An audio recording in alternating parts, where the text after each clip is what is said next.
welcome back to the Holy Happy Hour. I am super excited for this episode today.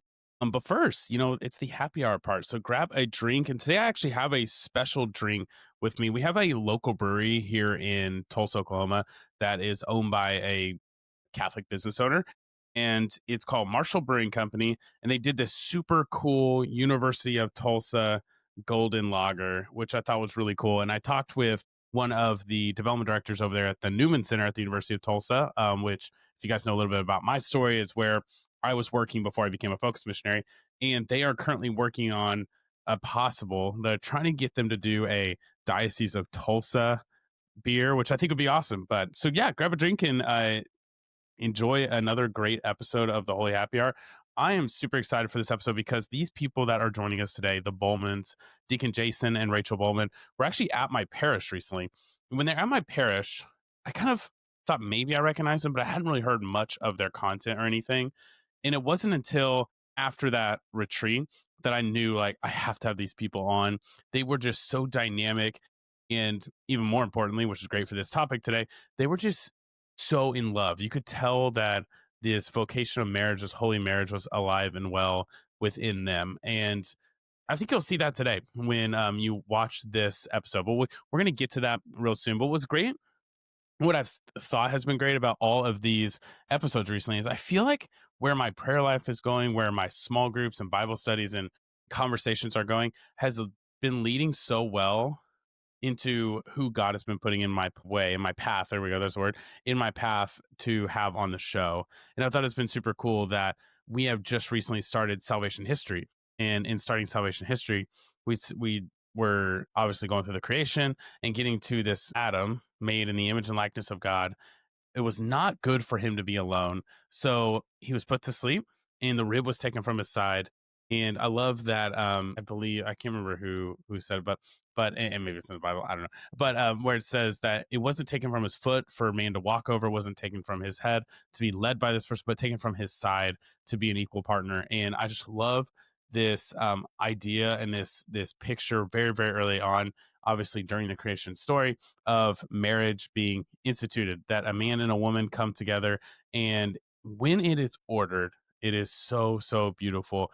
And yeah, and that was something that also had come up, is that you have to have order to have holiness, that you can't have disorder and holiness. So where there's disorder, holiness can't live, but where there's order, holiness can grow, and you can become sanctified. And I truly believe that marriage is where that is at for a lot of people. So discerning vocations and this idea of the priesthood or religious life or marriages has become so at the forefront of my mission right now, which has been super cool. It's been awesome to hear some young adults that have discerned and have felt called to marriage and have discerned to go to seminary and enter into the priesthood and stuff like that. So it's been awesome, again, just to see how where God is working in my mission as a focus missionary has just been leading so well into this podcast and what we're doing. And I love that I got the chance to talk with Rachel and Jason. We went way over what the time we thought we were going to.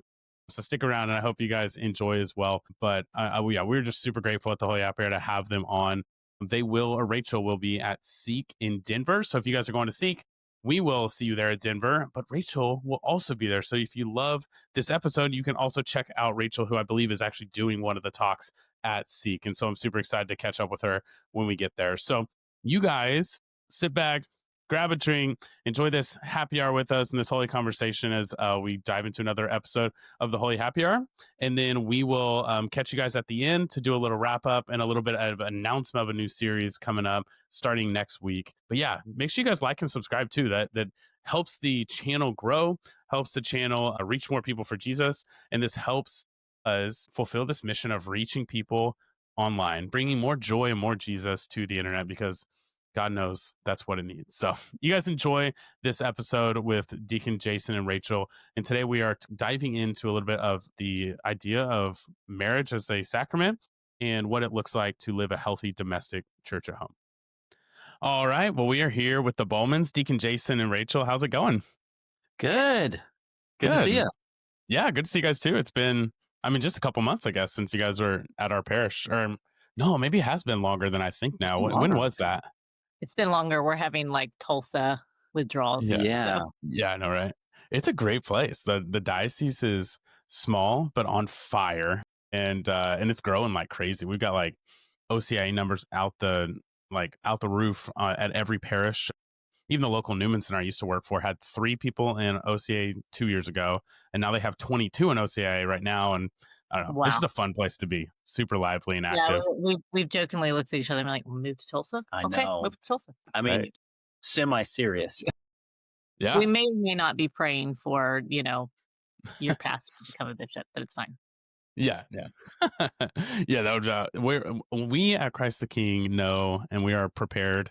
We are currently preparing ourselves emotionally for that day because we know it'll happen sometime. Maybe it's not for years down the road, and maybe he's reassigned first. I don't know, but we know our pastor is going to become a bishop one day, and Right. we're gonna miss him here, but that'll be great. So, but that's awesome. Well, I thought we maybe start with just a little bit about you guys and your story, and just meeting each other, since that's kind of what we're talking about, the domestic church and our vocation as the vocation of marriage and stuff. So, but yeah, maybe just a little bit about you guys and your family. You want me to start? Sure. I don't know. Start. You start.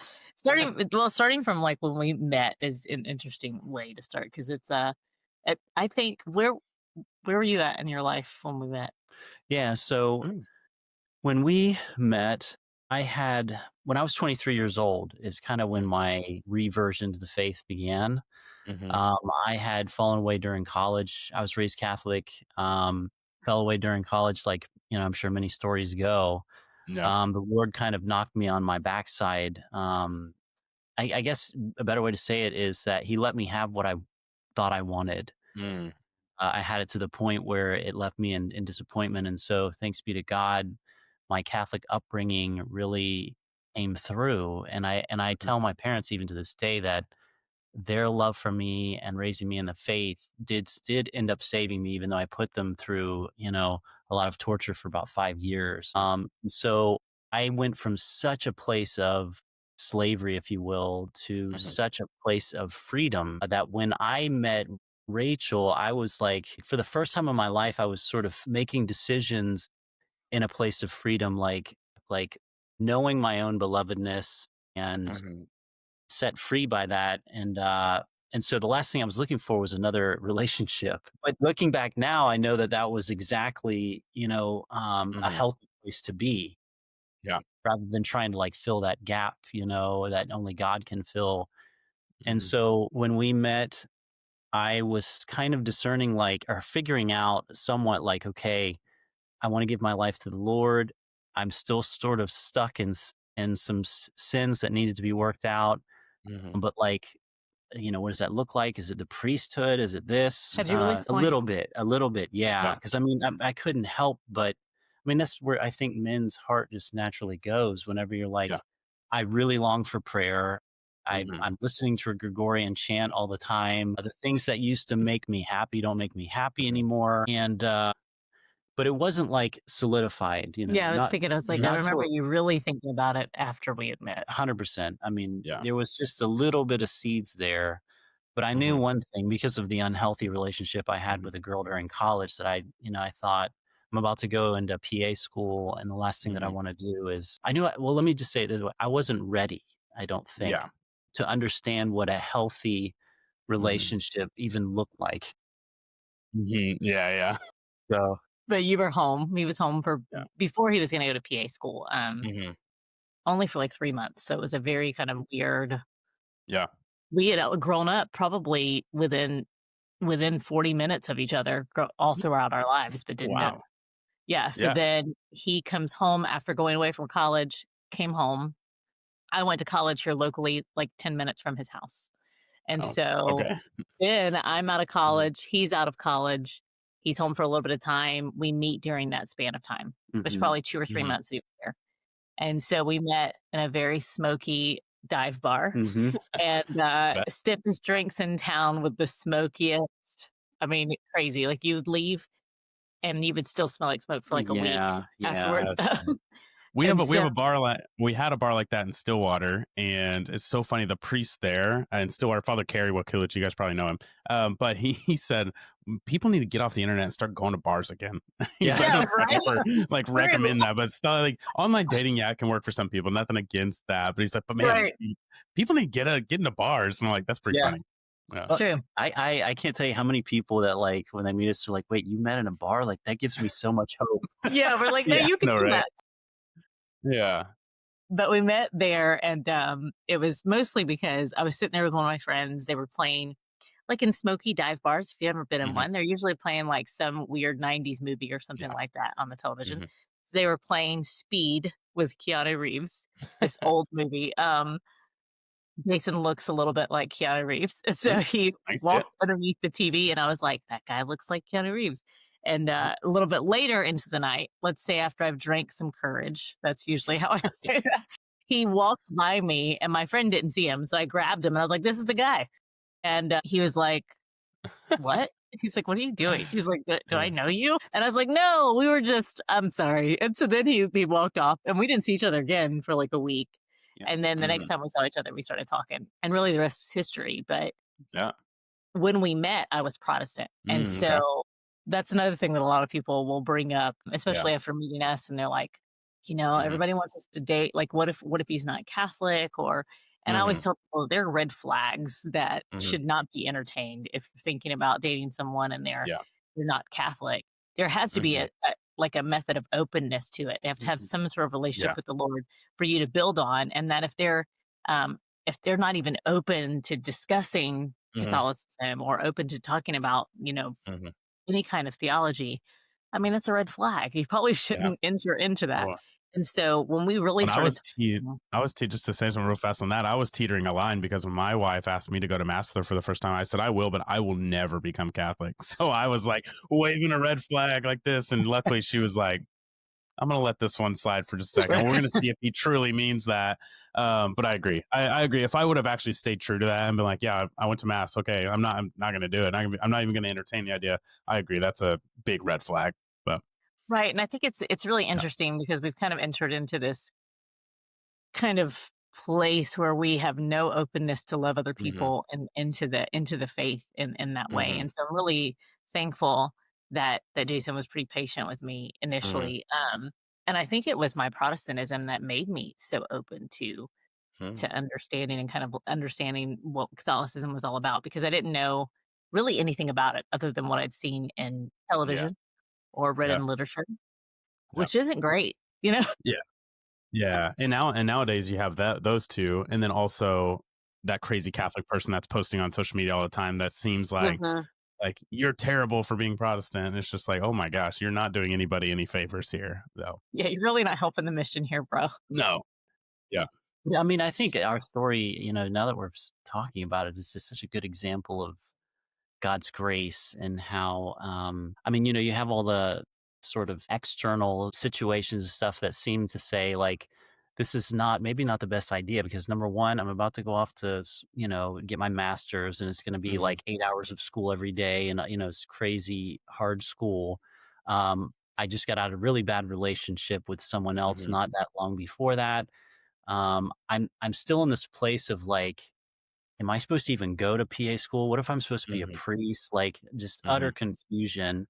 Yeah. Rachel's Protestant, you know, and yet somehow, we meet at this bar, hmm and there's something even deeper than that on the level of relationship because, I think we saw, something beautiful in hmm the other person that sort of transcended all those like hmm here you shouldn't do this, all Yeah. these potential red flags.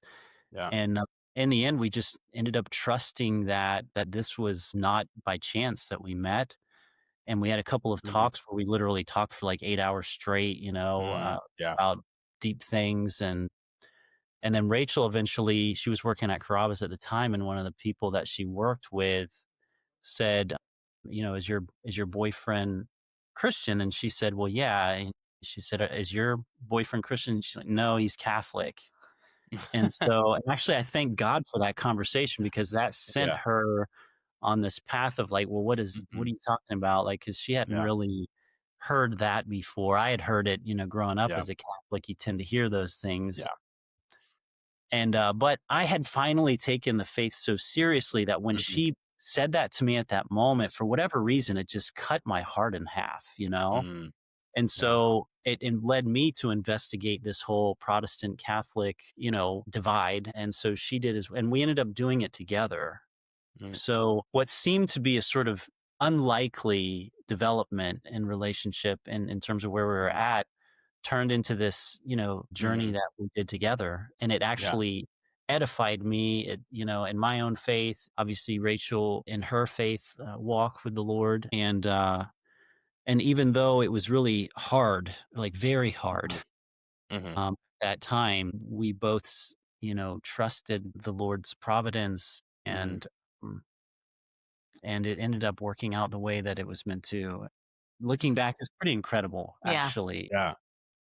I like what you were saying about too, like how there was just something like you just saw something in her and stuff because even at Focus New Staff Training, they said your Bible studies will end up being the most unexpected group of people you've ever met because people will be put in your path. Like God will put people in your path, and it'll be some random new person that just moved here from Texas, and that Joe Schmo that's been part of the parish forever, never plugged into anything, and then they'll get together and they will become the closest group of friends. And they are just people are sharing testimonies and stories about that, and it was cool that even in those moments, it's like just showing like how God communicates through people of like this person needs what you're offering and we see it in vocation and marriage too because I know I needed my wife for sure because she came across and I said what I said, but then I was pretty open to it. I just had a bad experience in the past, and I was really grateful to have her who was able to be patient with me and not just write me off after that one kind of joking but serious comment. But then she walked with me and introduced me to the right people, and those people were super welcoming and walked me into the faith beautifully. Wow. Yeah. Thanks be to Yeah. God, man. Yeah. There's always that element of providence that, Hmm. especially when you look back on it, you're like, man, the Lord had me. He Yeah. knew what he was doing and guiding us. So, Yeah. yeah. No, did it become pretty clear that you shouldn't go to the priesthood after you guys dated for a while, or was it how that discernment No, process? and it's funny, I had a conversation with someone recently who's discerning marriage Mhm. and somewhat reluctant and what's beautiful about the conversation it was that he was talking about the fact that he's so secure in his understanding of himself and his Mm, relationship with Christ that like he knows that he doesn't need this person and that gives him a mm, little bit of a struggle because there's this whole romantic idea of like, your soulmate and like mhm. you're incomplete without that person and Yeah. somehow that it would be to sacrifice the romantic notion of marriage to say Mhm, like actually I mean I don't need you so mhm, to say but I think that that's actually very wrong. Recently we mhm. were talking I think it was a talk we gave and it's not a 50-50 thing when two people come together. It should be Yeah, 100% right yeah. Mhm, and you can only give 100% of yourself to somebody mhm, if you have that foundational fulfillment that only comes from God. And mhm, so anybody who has been in a moment of consolation with the Lord knows that at least in that moment you have that clarity of like, oh my gosh, nothing else really matters in this moment. mhm, I am fulfilled. In fact, like at that talk that we gave in Tulsa, we brought up my son Gabriel. He had a sort of mhm. conversion process when he was reading Fahrenheit 451. Yeah. And we were stayed up till 3 o'clock in the morning talking about deep things, and he said like, I feel like right now, no matter what would happen, no one could steal my joy. And that's the Mhm. kind of joy that God gives you. Yeah. So I've been ranting now, but to go back to um, what were we saying? The question Yeah. about whether or not you were the priesthood Oh, versus yeah, Yeah. the yeah. So, I think that that somewhat fits the situation I was in because I told the gentleman, like, even right before I got married to Rachel, it wasn't like this amazing moment of clarity, like, you are definitely called to. There was still an element of choice. Mhm, Do you want, is this the path you want to go down? And so mhm, we married, and Rachel would tell you that, like, for the first year of our marriage, there was still a part of me that was like, "Did I do I think I did the right thing." And I'm not mhm, unhappy, but I mean, mhm, you know, should I have done the priest, that mhm, well, and kind it of was thing. really mostly from like your countenance towards like the spiritual life and Yes. marriage. And so Mm, really like having to come in and either be present with our one son at the time or um come in and help with things around the house. Like there was a frustration between I know that I have to do this because this is my vocation, but I would really mhm. rather go lock myself up in the prayer room and pray Yeah, or, yeah. do that. And so Jason would have been Mhm. an excellent contemplative monk, Yeah, yeah. but then Mhm. trying to figure out how do I pursue holiness and not Mhm, constantly view this vocation to my wife and the vocation to my children mhm. as a distraction from my spiritual life and That's it. from my pursuit of holiness. Yeah, yeah, which kinda gets right into the next is, like, this vocation of marriage. I think that very often, obviously, people, when you hear vocations, most people just automatically think priesthood, maybe even diaconate as well, but like priesthood, religious orders, stuff like that. But the vocation of marriage is just so obviously important. It's the way that we are sanctified, and God does give us this person in our life to grow in holiness and to help each other get to heaven. Which I guess I kind of summed it up. I was going to ask one of you guys to sum it up, but what would you add to that as far as the vocation of marriage goes and the purpose and maybe like why we should be taking it so seriously? Yeah, I think that, in number 1, I would argue that it is the normative path to Hmm. holiness. And Hmm. that was a big struggle for me, and I tell people all the time in my particular journey, unfortunately, when I had this big conversion, I didn't have another man or someone like a priest or someone to spiritually help me to understand that Hmm. marriage is the normative path to holiness. You can be a married saint. Hmm. You don't have to become a priest in order to Yeah. navigate those waters. Um, and uh, it's I also think it's beautiful that it's part of God's original plan from the beginning before the The priesthood. priesthood, Mhm. etc. Hmm. It's the Yeah. sacrament that sort of precedes all the sacraments. Hmm. I mean, the Lord came; He made it a sacrament with His presence, but in a sense, it's written into the very fabric of being itself Hmm. as an image to God, in the sense of like we are relational by nature. We Hmm. don't we only come to know who we are by relationship with another person, and only Hmm. when we sincerely give ourselves to other people do we actualize our being and become who we're called to be. And how incredibly unique and amazing the journey is when you do that with one person. Hmm. Like there is something beautiful as a priest to sort of the church is your bride, and you have many children, so to say, or Hmm. your spouse is composed of many, and there's that Hmm. nuptial relationship in that way. And in Yeah. some ways that's hard too, and there's certain Hmm. graces that come with that, right? But Hmm. there's also something incredibly beautiful and hard and Hmm. and and worthwhile about dedicating your life to one person. And Hmm.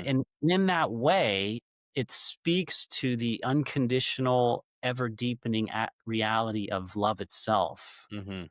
And I think that that witness of what love is, that it is permanent, is probably the most needed thing in the world right now, in Hmm. society, in culture, Right. or whatever. Yeah. So I think that witnessing in that way, in our unconditional love for one another, and it's very obvious when you're with us, and it's very obvious Hmm. when you're with our children, that this is not something that either one of us would ever compromise, that we're in this to the Yeah. very end. That Yeah. is to show the face of God. That Hmm. is to witness Mm. to the mercy of the Lord Hmm. and unconditional love. So Hmm. uh, I think it's an incredibly beautiful Yeah, can I journey. Go add ahead. to Yeah, that? I please. mean, Yeah. I I was think gonna ask. Yeah. yeah, I mean, I think it just to piggyback on what you were saying, I mean, when you take the vows and you go to a Catholic wedding, I mean, the main vows that are said are the fact that this is irrevocable, this is not Hmm. something that any man can take away from you, this you're open to life. And I think just those two things, if and I'm sure there's more, I don't have the exchange of vows. You have them memorized, right, as a deacon? Sorta. But those exchange like just that alone is completely counter world. Like the world Mhm. that tells you that Yeah. love is something that is fleeting. It's something that you feel. It's not something that is chosen. It's can be temporary. I can move Mhm. from person to person. You don't have to be open to life at all. We are really kind of more open Mhm. to death in the world. And so Mhm. good Catholic marriages are actually just a call to be counterculture in that Mhm. way. So Yeah. it's Mhm. very much needed. Yeah. Yeah, absolutely. And I think that there's obviously a vocation crisis on the priesthood side of like we need more priests, we need more people going that way, but there's just as much as a vocation crisis on the marriage side where we need more holy marriages and we need people getting married and having kids and being a good Mhm. witness in that way too because yeah, it's kind of wild to see. I have even just in my kind of immediate family, we have people that yeah, just aren't living they're Mhm. just living in a Same. disordered way, which is yeah, really Yeah. interesting.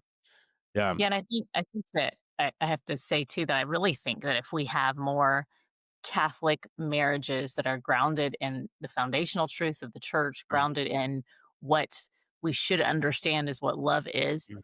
then it would also increase the vocation to the priesthood. It would increase Yeah, the yeah, vocation to the religious life. yeah. And because that foundation is gone, Mhm, if the building block, the cell of society is the marriage, then we have to put mhm. that one back in place in order for all of Yeah, those other vocations to flourish. yeah, I agree. I have, when I was got hired by Focus, I Focus works a little bit like the priesthood where, like, you get assigned, you're like, "You're going to this Mhm, parish," mhm. but it's more a conversation, not a direction, so, they was between 2, staying here in Tulsa, Christ the King, or Maryville, Illinois, and we loved the idea of getting up and moving and answering God's call to go, we really prayed about it and felt called to stay in Tulsa, really because of this, like this group that this foundation that's been built with this community we have, this families that are all living so well and living their faith, and we're living it together as this community. And we're like, man, we've built something so strong here. Like I know if God truly is calling us to go, we will go. And so we spent an afternoon just acting as if we're going to Maryville, and we started like putting out the plans. This is what would happen. We need to do this, this, and this. And we just start hitting roadblock after roadblock. We even talked to some people of like, could we break our lease? No, it's going to cost this much money.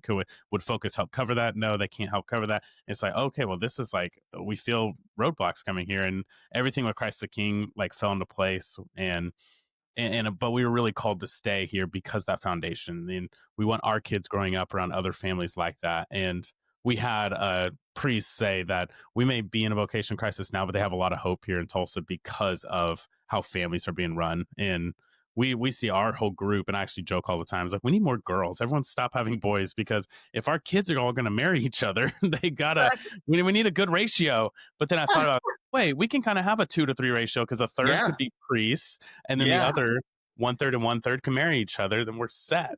So that's it. we'll just take over Oklahoma. So yeah, but yeah, that's awesome. So in what ways do you guys think the most like that the marriages are being attacked now? I know there's probably tons, but what do you guys see it the most? Yeah, I mean, I think you could probably go back to, Humana Vitae Hmm. and what he wrote there as being the ways that the enemy is really gonna slither in, which is, Hmm. of course, to use one another as objects to and that at that point, because, Humana Vitae was written, in response to whether or not the church would give an okay to contraception. Hmm. And so it was really kind of written at that point. Um, Women are going to be used as objects, but I think that now it goes Hmm. both ways. That men and women are both being used as objects. That women are being defeminized and men are being feminized in the Hmm. process of all of this. And so that's really a difficult thing when it becomes something that attacks marriages and the way that a husband and wife should be able to cooperate with one another Hmm. and to be co-creators with the Lord in that way. Um, Hmm. and so I think that's one thing. I think the other thing is that um, because of that foundational problem that now happens within taking away the cooperation that should be here, it actually takes away their ability to communicate with one another. They're not able to be fully 100% with one another. And Hmm. so then now that foundation is completely shaken in every way that you can think of, Hmm. sexually, financially, spiritually, and then that disseminates itself into the rest of the family if they're having children, I think. Yeah, Mhm, as you say all that, what that makes me think about is, well, back when Humanae Vitae was written, it was very at the time anyway, it was still kind of taboo to be, mhm, sexually, whatever the word is, mhm, and open, and so nowadays it's so normalized mhm, that you would just it's kind of an accepted thing that you have many partners, and it's a hookup culture, mhm, things like that. I don't think it's as malicious in a sense anymore, mhm, it's not taboo, and kids and we're so a-religious in general, like as a mhm, secular culture. And I think that it's easier to hook up with somebody than to have a relationship with them. mhm. And so, and then you combine that with all of the onslaught of social media and Yeah. the iPhone and all that. And so now we're just so incredibly impoverished in terms of Mhm, what is a relationship? What is that? We can never escape the fact that we need it, and mhm, we feel it when we don't have it, but we may not even know as young people what it is that I'm lacking. Like, why am mhm, I sad? What is this that I feel? And what is it that I'm in need of? And so there's that aspect. Now, I will say that I think that when that element in culture is so strong, and mhm, that even if you're a good you're a Catholic now and you're seeking relationship with the you're holy, that what I've noticed, and I'd love to hear what you think or what you think, yeah. but what I've Mhm, noticed among young people is that, even even though you maybe have all the right ideas, like you understand that you have a vocation and that you must, cooperate with God's grace to figure that out and all that, I still find that they find it hard to commit. Like, mm, even if they say, "Okay, I've discerned that I'm not supposed to be a priest, and maybe I'm dating somebody," making that step of mhm, committing though and taking the leap and entering is difficult. And why is that? I think that some of it is that vice, acedia, like yeah. of this, in a sense, kind of laziness, or Mhm, maybe we have so many options because everything is mm, like at our fingertip, that like mhm, making a choice like that is so overwhelming yeah, because you're going to sacrifice your freedom to have absolute everything at every, at your yeah, fingertips. I don't, I'm not exactly sure what that is, but I think that it's difficult for young people to commit in that way. I don't know your yeah. thoughts.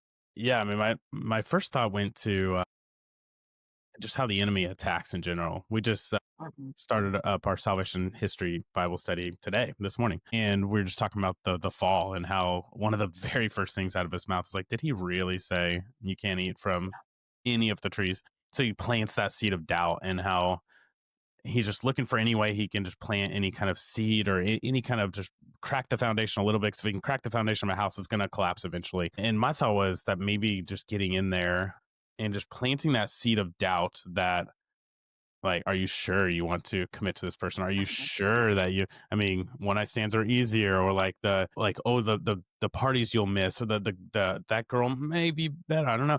And then Right. especially when like women start going through having babies, and obviously bodies Mhm. change and stuff like that. There's just so many opportunities and windows that the enemy gets in and is able to say, are you sure? Like what, like, and just plant that seed of doubt. And then there was one, oh, and then we're reading The Clear Path, A Clear Path to Making Missionary Disciples, something like that, by Jim Jansen. And we talked about how, like, God gives us clarity, not certainty, and how there's Mhm. still that leap of Right. faith. Like, there may be clarity that, like, I'm going to marry this girl, but there's always going to be that slight uncertainty because God wants us to take that leap of faith. Like, it's almost like Right. the dad standing in the pool, like, no, no, jump, jump, I'll catch you. Yeah, So that was my thought. That was my thought when as you were saying That's that. so good. That's so Yeah. good. Uh, yeah. 100%. Yeah. What about, yeah, any other ways you guys see? I know, like, yeah, I've felt just with the a lot of the toxic masculinity and the women just being independent, don't need. We just did an Right. episode on the role of women in the church, and we talked all about how women don't need men, and they're like the like the wives submit to your husbands is such a controversial Bible verse for some. But Right. any other ways you guys see, or maybe even if it's one of those, if you want to like elaborate on that, any other ways you guys see the marriage attacked, because I want to move into like some practicals as well, like how people can kind of prepare, especially as Yeah. a couple prepare. I think every marriage has their own challenges that are unique to it Yeah. and that kind of thing. As a culture, though, certainly one of the things that was hard in the beginning to navigate was the openness to life. Hmm. I'm still convinced that if you trust the Lord on that kind of level, like Hmm. the gravity of that, and you really do stay open to life, and you don't go down the contraception route, and Hmm. you really ride that train, that the graces that flow from that are just incredible. I mean, the Yeah. blessings that you get from that level of leap of faith is super abundant. But in the beginning, I mean, we were attacked from every side, including, Hmm. our parents, who are good Hmm. people. They're like, "What are you guys doing? Like, Hmm. don't you realize, like, you can't afford, all the things. You can't afford it, or don't you know how this happens? Or, anywhere you go, you get Hmm. glares, you get questioned about, your values. And Hmm. so staying true to your values during those moments is absolutely critical. And I think Yeah. that that's a huge attack. A huge Hmm. attack on marriage is Yeah. because, again, the contraceptive act is not something that is a personal thing. I mean, Hmm. it interferes with relationship. It interferes with openness. Communion. With communion. Hmm. Yeah. It's a turning in on self, and many ways, it cuts off, I think, the grace of your sacrament in marriage. Hmm. And so I think that that is a huge obstacle for people to overcome nowadays, in a Hmm. consumeristic and selfish kind of culture. Is even like good Catholics, they might get married, and then but they're like, oh well, we are, they get Right. pregnant right away, and oh, wow, we Hmm. didn't count on that, and then. And Hmm. like, wait, we have several children, and we're supposed to still be open to this, like, Hmm. now again, this doesn't apply to folks who don't have biological children. That's a different talk, though. I mean, you're Hmm. still Yeah. Yeah. parents, but for those of us who are, Hmm. that part is an incredible attack. Is just, openness to life is Hmm. huge. Yeah. Can't say that enough. Yeah. Yeah. And contraception was always, well, and still is. It's so hard to defend too. I feel like as a Catholic, if someone had that like disagreement, and that's always like a popular one in OCA that pops up. It's like, wait, hold on, so I can't wear a condom? Like, what do you mean? And it's always like such a like touchy subject, and I'm not actually sure. And that's probably something I need to study up on more too, because I feel like there is this like spiritual element of explaining it, kind of like you were um talking about just a second ago. But it's sometimes so hard to get across to someone that it's wrong. Like it shouldn't be done. Is there anything specific you guys have ever had with that like has been like a breakthrough with someone? Like you're talking to someone, they're not quite on board with it, they're not quite sure. Because I feel like for me, like if someone's not on board with confession, I could sit down with them for an hour and show them places in the Bible and show them how like it was established and all that kind of stuff. But for contraception, sometimes it's like I always feel like a little bit not as confident. I'm like, I don't Sure. know. Yeah. I think one of the biggest things to establish when you're trying to talk to someone about contraception is the need, how the person is made for communion. Hmm. And and if you start from that basis and then talk about the fact that contraception interferes with communion, it's anti-human to do it. Hmm. Um, and then kind of do that. I think also the way of society right now and the need for, I think, for lack of a better way of saying it, but for more natural, holistic, Hmm. crunchy ways of living your Hmm. life, there are Yeah. Yeah. more people that now are saying no to contraception just on the science alone. Mhm. But then when Yeah. they Yeah. realize, then now, oh my gosh, this actually changes the way that we even look at the conjugal act. It changes the Mhm. way that, so you kind of have to peel back Yeah. Yeah. all the layers in order to get to That that makes sense. with Yeah. people. But the other thing too for us is that there was a point in our marriage where I was like, all right, let's contracept now. Like I Mhm. can't carry any Mhm. more babies. Yeah. Because after our third, it was a very difficult pregnancy. Mhm. And to the point that I remember very, very vividly that when I was going into preterm labor, and when he came in, the doctor came in and was like, "We're really not progressing. Like, I think I'm gonna have to send you home." I was just like, I think I asked him to leave. Didn't I ask him to leave? Yeah, you did. I You were was so so mad. mad. Oh yeah. Like and he's a friend of ours. So I was like, Yeah. he's like, "I really hate to say this," and I was just like, I'm really sorry, but I need you to leave the room." Yeah, stop And what I you're mean, saying. I don't care. Just and I told Jason when we got in the car how embarrassed I was, but that I knew mm, that if he stayed, like, I was gonna say something even more embarrassing than asking him to leave. yeah. And so but after we had Gemma, we came home, and I remember looking at him and being like, "Well, we're either never having sex again or we're gonna go on contraception because I can't Yeah. imagine going through a pregnancy like this again." Yeah. So, I think that part of why explaining to people that contraception is a problem is because of the nature of sin. Mhm. Even sin itself, not even necessarily volitional, but just the Mhm. nature of sin is blinding. And Mhm. so, if there is an intrinsically evil thing that's enculturated, um, Mhm. you're blind to that it's a bad Mhm. thing. Mhm. When it becomes clear is when you're doing the right thing for long enough, Yeah. and then it becomes a habit, because virtue is a habit. Mhm. And then you try to reintroduce that vice into the thing, and then it becomes very obvious that Yeah. this thing is wrong, you know? Yeah. So, like, if Rachel had stood her ground and said, "No, we're contracepting," I mean, the first time that she would to take that pill or I was to put on that condom, Mhm. it would have been very apparent in that moment, like, you're Yeah. not doing the right thing, you know? Yeah. Yeah. So I think that that's part of the challenge Yeah. when you're talking with people is that you've gotta somehow strip the blinders off Yeah, first. so it's gotta be like Yeah. layer by onion layer Yeah, yeah, because Yeah. walk into out of the darkness and into really bright light, it's gonna be Mm. pretty astounding Yeah. and painful even. And Yeah. so sometimes when we try to just thrust people into the light, that's not what charity looks like, and it's not Mhm. what Yeah. evangelization's like. And Yeah. so being able to kind of ease them into it, find the basis of which why they think contraception is Mhm. right, and just pull Yeah. back that layer, and then keep Yeah. going until you're at the core of it. And the core of all things is because of love. Mm. It's because God desires to love Yeah. us into what humanity actually does look like, and it's Yeah. living like him. Yeah. 'Cause I actually like that analogy of the lights because yeah, you can't just, like, flip the lights on someone, someone's like, "Oh my," and then they still can't see even though the lights are Right, on. they're You like, "Turn that back just like off." Yeah, this yeah, is too yes, much. it's like, "What in the world?" Yeah. That's awesome. Well, I'd love to, yeah, spend the last few minutes just kinda giving some, tips for how people can grow in their marriage and, um, yeah, just grow and create a holy marriage and live out the vocation the best way.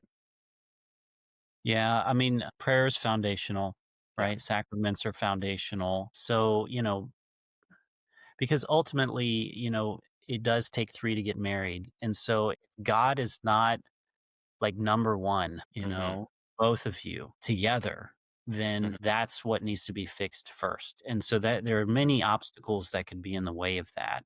Yeah. Yeah. Um, you know, whether someone thinks, well, it's not a big deal to just miss mass, the kids Mhm. have a soccer game or whatever, like that's got to be addressed, Mhm. and so how do you practically tackle that?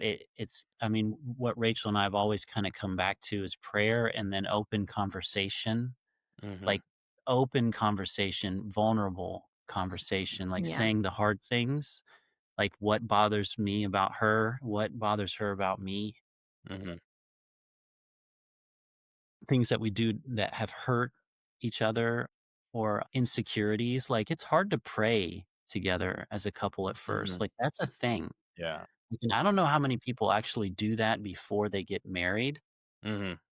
I don't know that we did. And again, that was part of my struggle too. I think with the whole marriage versus priesthood thing is like I had discovered this deep prayer life kind of Mhm. early because God knew I needed that in order to get away Mhm. from all sin.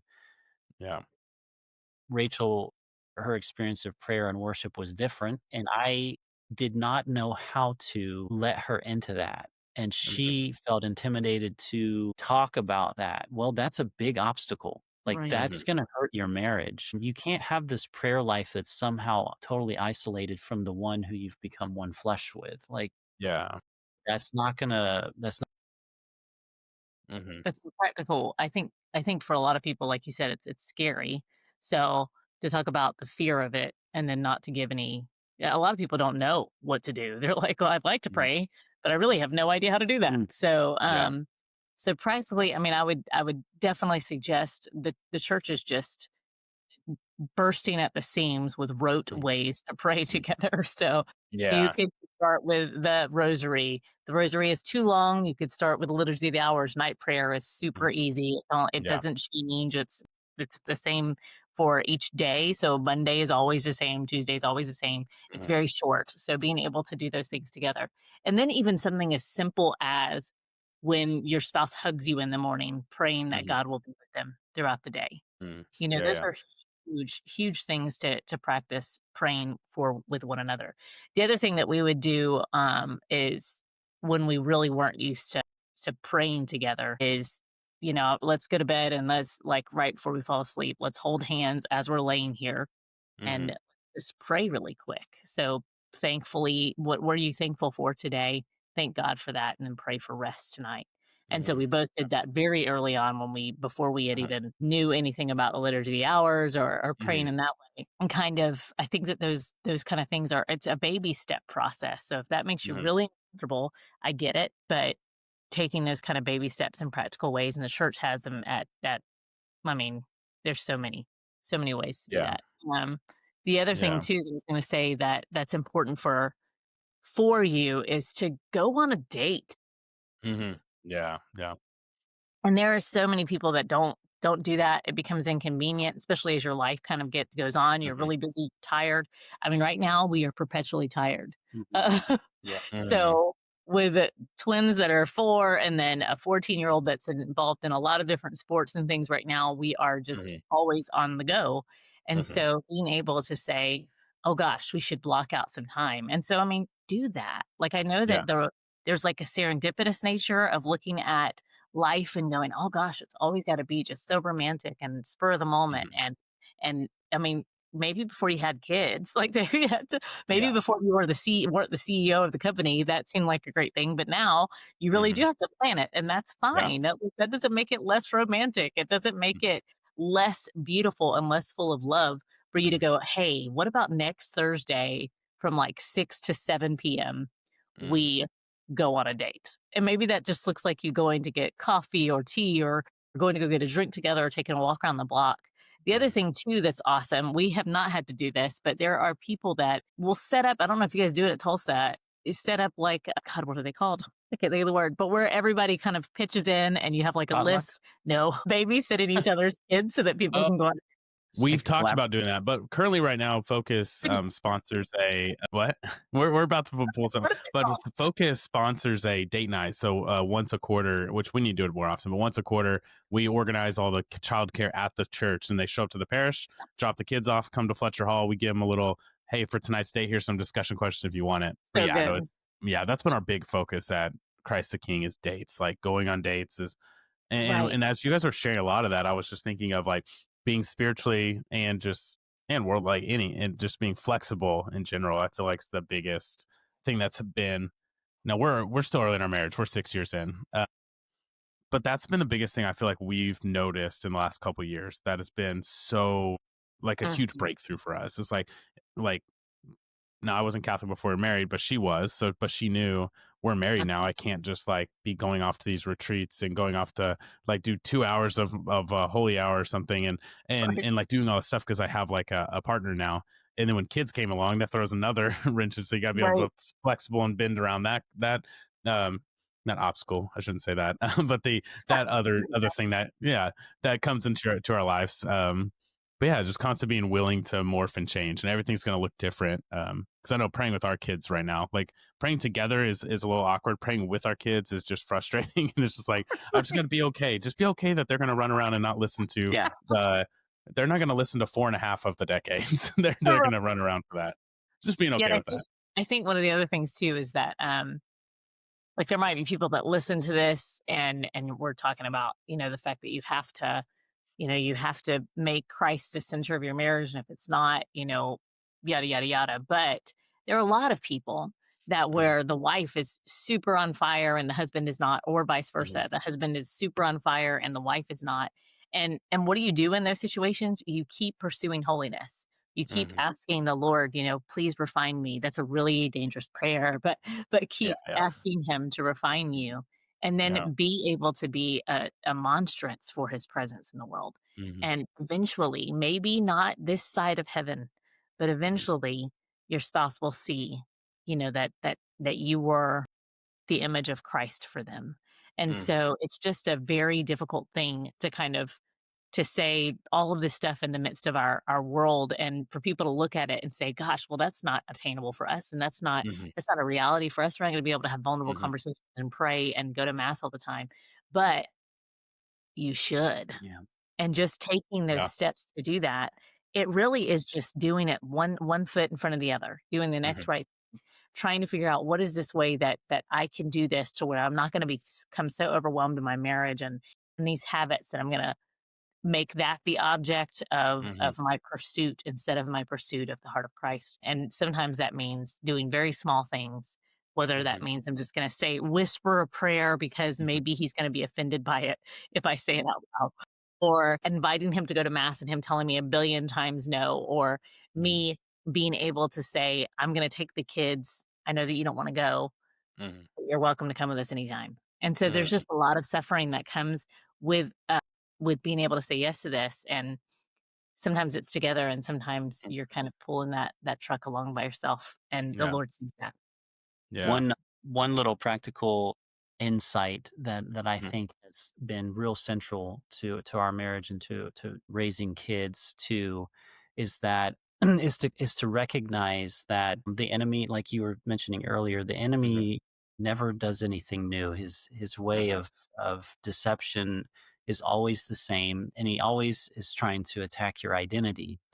So Mhm. anytime you are off, anytime that you're off kilter, anytime you're feeling angry or you lack peace in some way, it is always because you've forgotten who you are. It's always because you've Yeah. forgotten how loved you are. And the Mhm. same is true of your spouse. If your Mhm. spouse is upsetting you, if she is defensive, if she is angry, whatever it is, it's always because, we've forgotten who we are. And so Mhm. it makes things easier when Mhm. you know that, because then you don't in turn get defensive.